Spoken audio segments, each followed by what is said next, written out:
கரும்பு ஜூஸ் நல்லா மெல்லிசான ஒரு ஃபில்டரில் வடிகட்டி எடுத்து வச்சுக்கோங்க. அது வந்து 2 கப் கரும்பு ஜூஸ் இருக்குது. அப்ராக்சிமேட்லி 500 ml இருக்கும். 1 கப் அளவுக்கு கோதுமை மாவு எடுத்திருக்கேன். இதில் ஆட் பண்ணிக்கோங்க.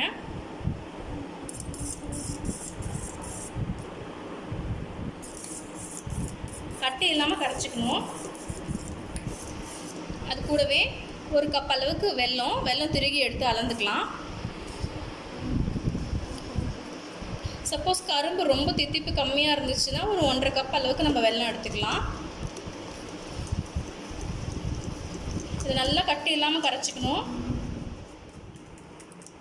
இந்த மாதிரி நல்லா கட்டி இல்லாமல் கரைச்சி வச்சுக்கோங்க. ஒரு பேன் வச்சுக்கோங்க. அதில் ஒரு 3 டீஸ்பூன் அளவுக்கு நெய். ஃபஸ்ட்டு முந்திரி பருப்பு வறுத்து எடுத்துக்கலாம்.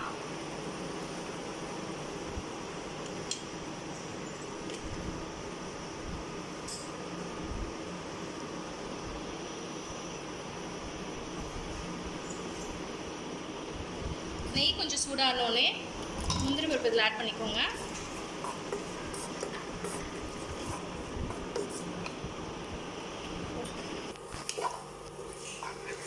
முந்திரி பருப்பு கொஞ்சம் செவந்துருச்சு. ஒரு சின்ன கப்பில் எடுத்து வச்சுக்கலாம்.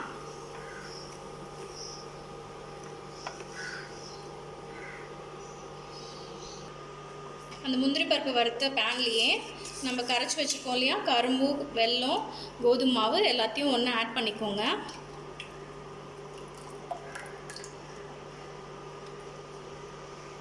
நான் முதல்ல சொன்ன மாதிரி கரும்பு ஜூஸ் ரொம்ப தித்திப்பாக இருந்துச்சுன்னா 1 கப் வெல்லம் போதும்.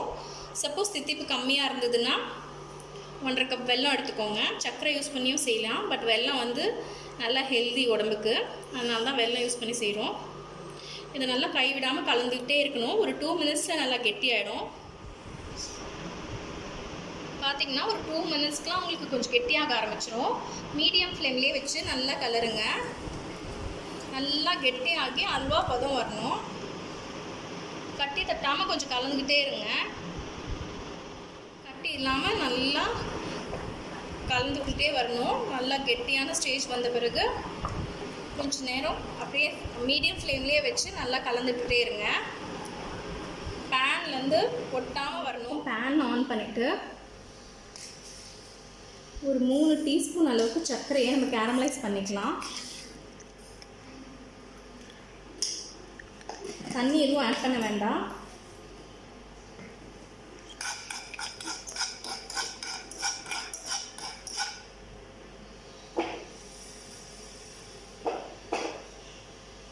நமக்கு அல்வாக்கு கலர் கொடுக்க போகிறதே இந்த கேரமலைசேஷன் தான். நம்ம ஆர்டிஃபிஷியலாக எந்த கலரும் ஆட் பண்ண போகிறதில்ல. இந்த கேரமலைஸ் பண்ணி ஊற்றுறதுனால நல்ல டேஸ்ட்டும் கிடைக்கும் நமக்கு அல்வாக்கு.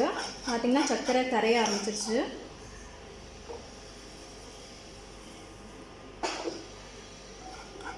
சர்க்கரை நல்லா கரைஞ்சிருச்சு. இப்போ மீடியம் ஃப்ளேமில் வச்சுக்கோங்க. நமக்கு தேவையானது வந்து கோல்டன் ப்ரௌன் வரணும்.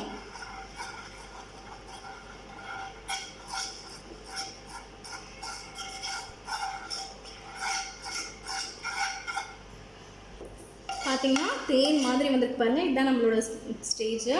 இதை இதில் ஆட் பண்ணிக்கோங்க. அல்வாவில் நமக்கு ஆல்ரெடி நம்ம வெல்லம் சேர்த்துருக்கோம். அது இல்லாமல் கரும்போட தித்திப்பு இருக்குது. அதனால தான் நான் ஒரு 3 டேபிள் ஸ்பூன் அளவுக்கு சர்க்கரை ஆட் பண்ணியிருக்கேன்.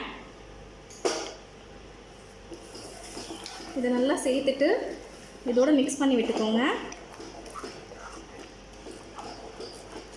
நல்லா கைவிடாமல் கலந்து விடுங்க. எண்ணெய் வச்சு நல்லா மிக்ஸ் பண்ணிக்கோங்க. நம்ம போட்டு அந்த சர்க்கரை கேரமலைசேஷன் நல்லா இந்த அல்வாவில் மிக்ஸ் ஆகணும்.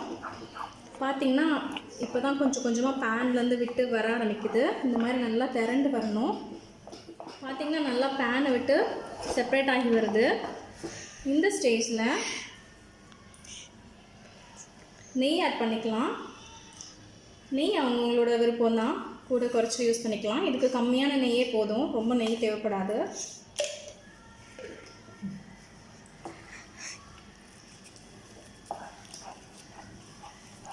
நெய் விட்டோன்னே பார்த்திங்கன்னா நல்லா பேனை விட்டு செப்ரேட் ஆகி வர ஆரம்பிச்சிருச்சு.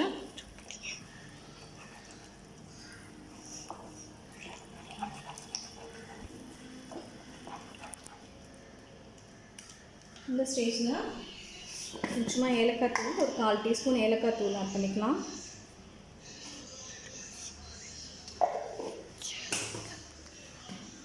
நம்ம வறுத்து வச்ச முந்திரி பருப்பையும் இதில் ஆட் பண்ணிக்கிறேன்.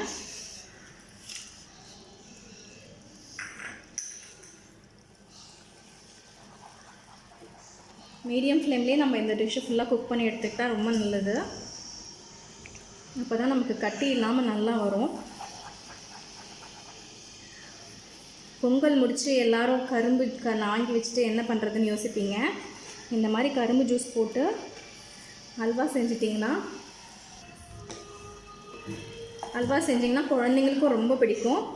கரும்பு கடிச்சு சாப்பிட்றதுக்கு இப்போல்லாம் குழந்தைங்க ரொம்ப ரொம்ப சோம்பேறித்தனப்படுறாங்க. வெறும் ஜூஸாக கொடுக்கறத விட நம்ம இந்த மாதிரி ஒரு அல்வாவாக செஞ்சு கொடுத்துட்டோன்னா பசங்களுக்கும் பிடிக்கும். நம்ம இதில் சர்க்கரை இல்லாமல் வெல்லம் தான் ஆட் பண்ணியிருக்கோம், ஹெல்த்தியும் கூட. ஒரு 2 மினிட்ஸ் நல்லா இதை மிக்ஸ் பண்ணிக்கோங்க. பார்த்திங்கன்னா நல்லா திரண்டு வரும் பேனை விட்டு. இதுதான் இதோட ஸ்டேஜ். பார்த்திங்கன்னா பேன்லேருந்து எப்படி செப்பரேட் ஆகி வருது பாருங்கள். மிக்ஸ் பண்ணும்போதே நம்ம விட்ட நெய் எல்லாமே இழுத்துக்குச்சு. அல்வா ஆல்மோஸ்ட் ரெடி ஆகிடுச்சு.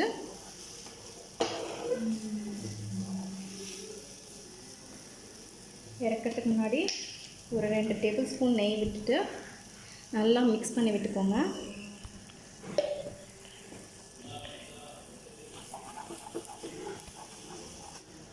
அல்வா ரெடி ஆகிடுச்சு. அல்வா பார்த்திங்கன்னா இப்படி எடுத்து போடும்போது அழகாக விழணும். அதுதான் நம்மளோட ஸ்டேஜு.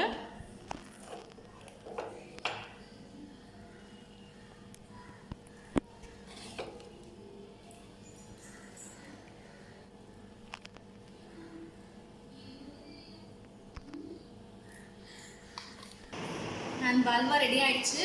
ஹெல்த்தியான அல்வா இது. கண்டிப்பாக இதை ட்ரை பண்ணுங்கள், உங்கள் ஃப்ரெண்ட்ஸ்க்கும் ஷேர் பண்ணுங்கள். நீங்கள் ஃபஸ்ட் டைம் பார்க்குறீங்கன்னா கண்டிப்பாக லைக் பண்ணுங்கள், ஷேர் பண்ணுங்கள், கமெண்ட் பண்ணுங்கள். உங்கள் ஃப்ரெண்ட்ஸ்க்கும் கண்டிப்பாக இந்த லிங்க்கை ஷேர் பண்ணி விடுங்க.